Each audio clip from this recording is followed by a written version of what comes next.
میٹھی چیز ہوتی ہے نا، مٹھاس، یہ انسان کی فطرت کو، طبیعت کو خوشگوار کرتی ہے، اس کے جسم پہ ایک اچھے اثرات مرتب کرتی ہے، اس کے دماغ پہ اچھے اثرات مرتب کرتی ہے۔ اسی لیے کہا گیا کہ بھئی کھجور سے تحنیک کیا جائے۔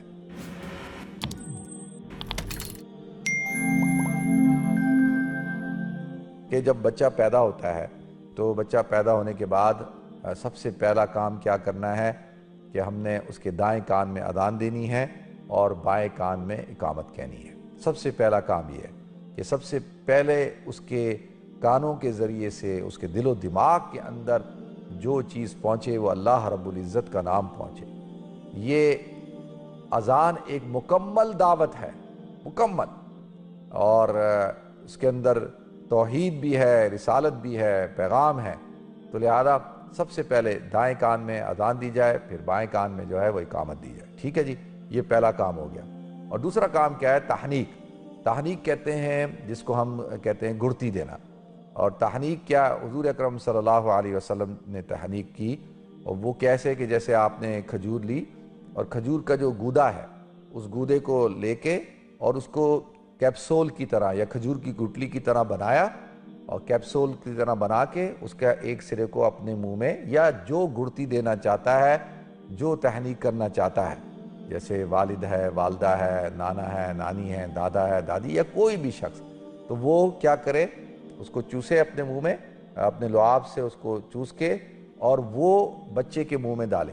اس کو کھلانا نہیں ہے، یہ نہیں کہ اس کو کھلانا ہے، آپ نے کھلانا نہیں ہے، صرف اس کو چٹوانا ہے تاکہ وہ بچے کے منہ میں ڈالیں تھوڑا سا، اور وہ چوسے گا اس کو تاکہ مٹھاس اس کی جسم کا حصہ بنے اور اس کے جسم کے اندر جائے، اور جو شخص ہے جیسے والد، والدہ، کوئی بزرگ، عالم، اس کے اثرات بھی اس کے اندر جائیں۔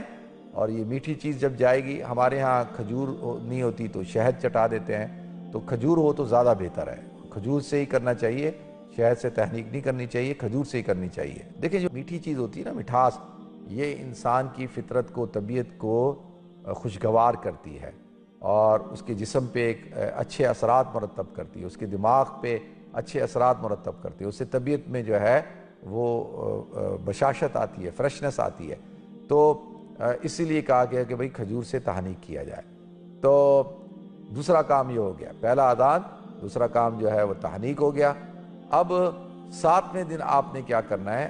آپ نے عقیقہ کرنا ہے، اور جانور کو ذبح کرنا ہے، اور آپ نے نام رکھنا ہے، اور آپ نے بال کٹوانے ہیں، اور بال کٹوانے کے بعد بالوں کا وزن کر کے اس کے بقدر چاندی صدقہ کرنی ہے، اور بالوں کو زمین میں دفنا دینا ہے، اور سر پر زعفران کا پانی جو ہے اس کو اس سے رنگ دینا ہے، اس سے مل دینا ہے۔ ٹھیک ہے جی، اور آپ نے یہ عقیقہ کر دیا۔ اب جو سنتیں کرنی ہیں، ختنیں، اگر لڑکا ہے تو وہ آپ 7ویں دن بھی کر سکتے ہیں، وہ آپ جو ہے 1 مہینے بعد بھی کر سکتے ہیں، 2 مہینے بعد بھی کر سکتے ہیں، اور لیکن چھوٹی عمر میں کریں تاکہ بچے کو تکلیف نہ ہو اور وہ کسی ذہنی خوف کا شکار نہ ہو۔ تو یہ آپ نے، اور پھر نام بھی رکھنا ہے، یہ بنیادی طور پر یہ عقیقہ ہے، اور اس کے اندر یہ بچے کی ماں باپ پر یہ ڈیوٹی ہے کہ وہ بچے کے سارے کام کریں۔ اللہ تعالی ہم سب کو عمل کرنے کی توفیق عطا فرمائے۔